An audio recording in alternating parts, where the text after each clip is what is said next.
Andreas Heraf has cut his ties with New Zealand football, but don't expect the dozen Football Ferns who refused to play under the controversial coach to end their international mutiny straight away.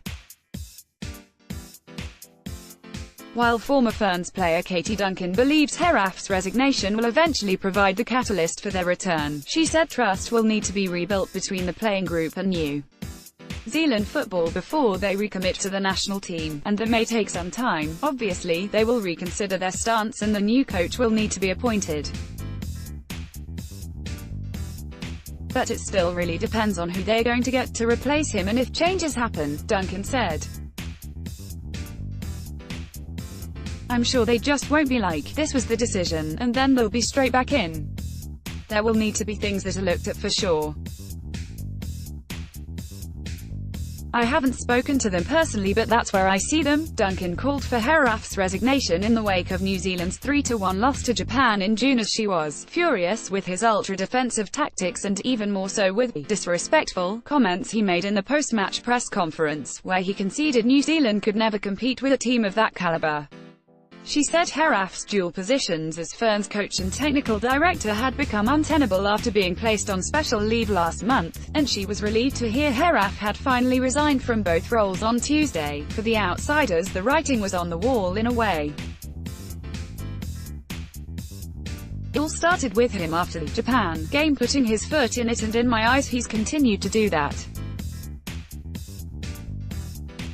There was no going back for him, a current Ferns player told Stuff, on the condition of anonymity, that members of the playing squad were told they had to ask for Heraf's permission before they could leave the table at dinner time.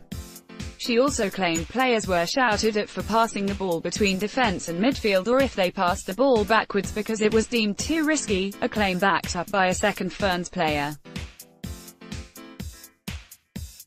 Heraf refused to comment when contacted by Stuff, hanging up the phone on 2 separate occasions.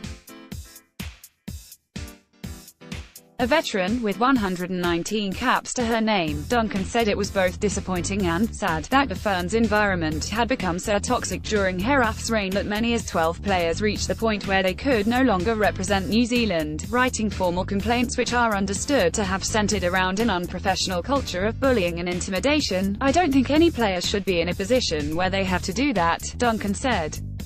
For that to happen, something serious would have happened, but I'm proud of those girls.